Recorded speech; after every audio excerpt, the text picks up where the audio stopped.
నమస్తే, నేను మీ ఆలీ మాట్లాడుతున్నా. మనం 2024 లోక్సభ ఎలక్షన్స్ ఢిల్లీకి రాజేవర్ అని ఒక సిరీస్ చేయడం జరిగింది. దాని కంటిన్యూషన్గా మిత్ వర్సెస్ రియాలిటీ అని కొత్త సిరీస్ స్టార్ట్ చేస్తున్నాం. సో మిత్ వర్సెస్ రియాలిటీ అంటే మనం అనుకున్నదేంటి, జరిగినదేంటి, మన అంచనాలు ఎలా మ్యాచ్ అయ్యాయా లేకపోతే తారుమారు అయ్యాయా అని ఈ వీడియోలో మీకు ఎక్స్ప్లెయిన్ చేస్తా. మనం మిత్ అనగా మన అంచనా వేసుకున్న ఆంధ్రప్రదేశ్లో ఇండియా కూటమికి ఒకటి వస్తుంది అనుకున్నాం, కానీ వచ్చినది 0.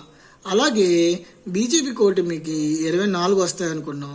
సో మనం ప్రాక్టికల్గా చూసుకుంటే 25కి 25 మనం ఎన్డీఏ కూటమికి అనుకోవచ్చు. ఎందుకంటే జగన్మోహన్ రెడ్డి గారు కాంగ్రెస్ పార్టీ నుంచి బయటకు వచ్చి తన సొంతంగా వైసీపీ పార్టీ పెట్టుకున్నారు. సో ప్రాక్టికల్గా ఆయన అయితే నాకు తెలిసి ఇండియన్ నేషనల్ కాంగ్రెస్కి మద్దతు ఇవ్వకపోవచ్చు. సో ఆంధ్రప్రదేశ్లో 25 సీట్లు ఎన్డీఏ కూటమికి అని మనం అనుకోవచ్చు.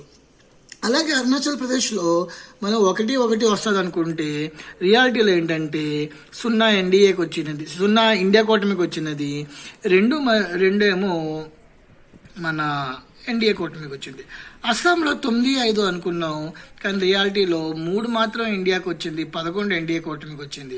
బీహార్లో చూస్తే 29 మనం ఇండియాకి వస్తుంది అనుకున్నాం, 11 ఎన్డీఏకి వస్తుంది అనుకుంటే ఆ బీహార్లో మాత్రం మన అంచనాలని తారుమారు చేశారు ప్రజలు వాళ్ళ తీర్పుతో. 9 మాత్రమే ఇండియాకి వచ్చింది, 30 ఎన్డీఏ కూటమికి వచ్చింది. గోవాలో 2 ఇండియాకి అనుకుంటే 1 మాత్రమే ఇండియాకి వచ్చింది, 1 ఏమో ఎన్డీఏకి వచ్చింది. అలాగే గుజరాత్లో 8-18 అనుకుంటే 1 ఇండియాకి వచ్చింది, 25 ఎన్డీఏ కూటమికి వచ్చింది.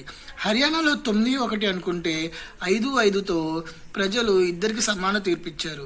హిమాచల్ ప్రదేశ్లో మనం ఏదైతే అనుకున్నామో ఆ అంకీలే వచ్చాయి, 0 ఇండియా కూటమి, 4 ఎన్డీఏ కూటమికి వచ్చింది. జమ్మూ అండ్ కాశ్మీర్ ఒక పెద్ద డ్రాబ్యాక్ అని చెప్పుకోవచ్చు.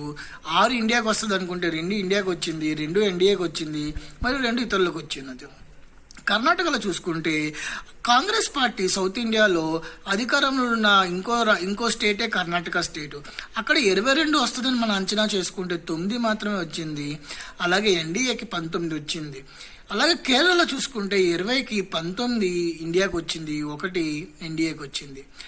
అలాగే మనం మధ్యప్రదేశ్లో చూసుకుంటే 10-19 అనుకుంటే మొత్తం మధ్యప్రదేశ్లో ఎన్డీఏ కోటి మీదే హవా అని మళ్ళీ నిరూపించింది.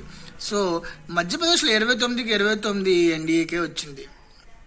అలాగే మనం మహారాష్ట్రలో చూసుకుంటే మన అంచనాలు కరెక్ట్గానే ప్రిడిక్ట్ అయింది. ఇంకోటి మనం మణిపూర్లో చూసుకుంటే 2-0 అనుకున్నాం, అది కూడా 2-0 జరిగింది. సో ఒకవేళ మనం మిత్తు కానీ కరెక్ట్ అయ్యి ఉంటే మనకి ఈ 14 స్టేట్లో నుంచే ఇండియా కూటమి పైన వాళ్ళు ఒక గవర్నమెంట్ ఫామ్ చేసేవాళ్ళు. ఎందుకంటే మనం అనుకున్న దానికన్నా 68 సీట్లు తక్కువ వచ్చాయి. మనం 149 ప్రొడిక్షన్ ఇస్తే వాళ్ళు ఇచ్చిన తీర్పు 81 సీట్లు మాత్రమే. ఒకవేళ నేను ఇచ్చిన ఈ అంచనా కరెక్ట్ అయ్యి ఉంటే డెఫినెట్గా ఈరోజు ఇండియా కూటమి 3వ ఎన్డీఏ కూటమికి ప్రభుత్వం ఫామ్ చేయకుండా బ్రేక్ వేసేది. సో నా సజెషన్స్, రికమెండేషన్స్ ఏంటంటే కాంగ్రెస్ పార్టీ పెద్దలు ఏదైతే ఈ రెడ్ మార్క్లో నేను చేసిన స్టేట్స్ ఉన్నాయో ఆ స్టేట్స్ మీద మోర్ ఫోకస్ చేసి రాబోయే 2029 ఎలక్షన్లో తన పట్టుని స్ట్రాంగ్ చేసుకోవాలని నా చిన్న సజెషన్. సో నా మిత్ వర్సెస్ రియాలిటీ ఒక వీడియో కానీ మీకు నచ్చితే లైక్, షేర్ మరియు సబ్స్క్రైబ్ చేయండి. Thank you all.